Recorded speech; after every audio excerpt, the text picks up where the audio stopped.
नगर निगम परिषद की बैठक में हंगामा हुआ।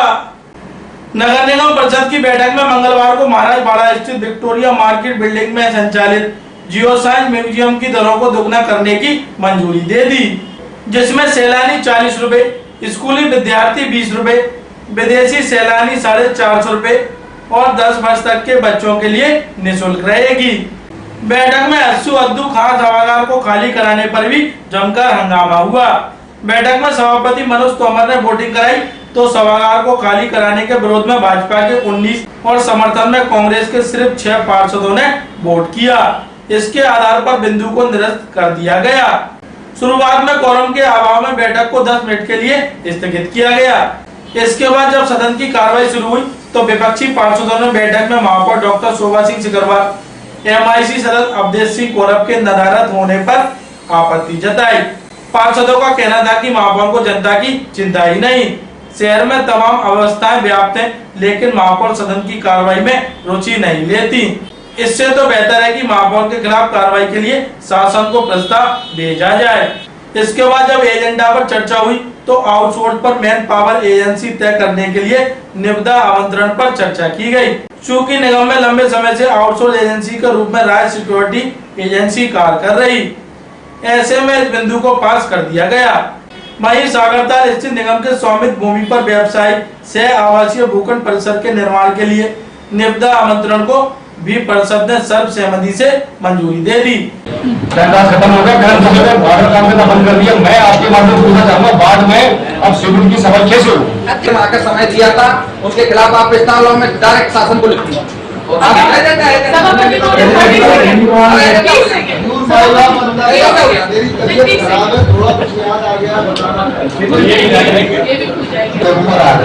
महापौर महोदय है नहीं, लेकिन एक चीज पक्की है, हमारे पत्र के लोग एक मैन्युफेस्टो बनाया था जिसमें लिखा था स्वच्छ पानी देंगे, सीवर की व्यवस्था दुरुस्त कर देंगे, रोड बनाएंगे, पक्की कच्ची कोई रोड नहीं रहेगी, बहुत सारी चीजें बताई और बिजली पानी का बिल भी माफ करेंगे।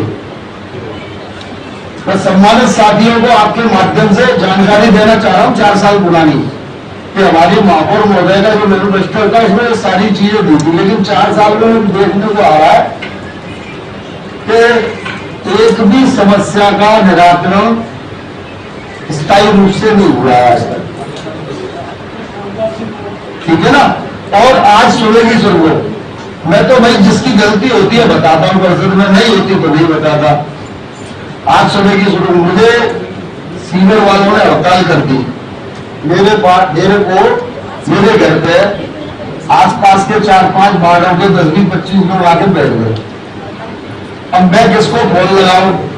तो मेरे पास तो एक ही है, प्रशासनिक बॉडी के अमले के सरदार हमारे साहिबान।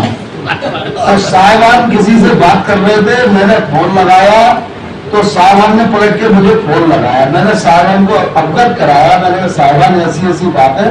तो साहिबान ने तत्काल सीवर वालों को बुला के आज अच्छा काम किया और उनको गरिया भी दिया, घास भी दिया और हड़ताल खत्म करा दी और वो काम पे लौटा है। ये हमारे इतिहास के पूर्वधर है।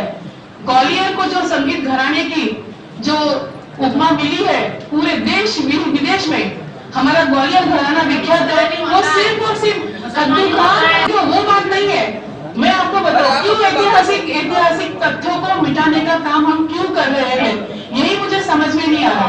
पार्क बहुत है। देखिए सभापति महोदय, हम अगर ध्रुपद केंद्र की बात करते हैं तो हमारे ग्वालियर को म्यूजिकम सिटी का जो हमारे ये मिला है और यूनेस्को ने दिया है। सभापति महोदय क्यों दिया है? एक ध्रुपद के कारण, ध्रुपद केंद्र के कारण। क्या हम अपनी विरासत को मिटाएं?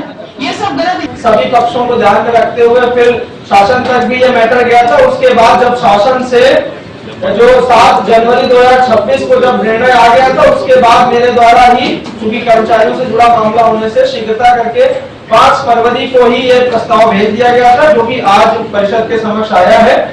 इसमें बहुत ही मैंने सिंपल स्पीकिंग में बताया है कि चूंकि शासन जो भी हमारे विधायक प्रतिनिधि महोदय भी कह रहे थे कि विचाराधीन होने, ये उस कॉन्टेक्स्ट की बात है कि जब जो पुरानी निविदा है वो अपनी खत्म खत्म हो चुकी है एक समय 28/2/25 तक। उसके बाद चूंकि कर्मचारियों से जुड़ा मामला है, अब वेतन देने की स्थिति बनती है और बिना स्वीकृति के, ये मैं बिल्कुल स्वीकार कर रहा हूँ कि बिना परिषद की स्वीकृति के कर्मचारियों से जुड़ा मामला है।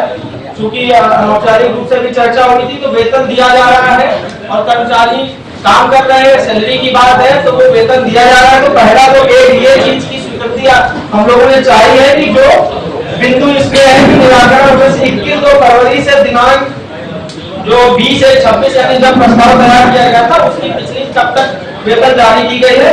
क्योंकि अगर ये स्वीकृति नहीं मिलती है तो फिर कहीं ना कहीं वो अनिश्चितता मिलेगी, अनिश्चितता रहेगी। हमेशा एक विधिक पक्ष में प्रश्न उठाने की भी बात हमेशा रहेगी।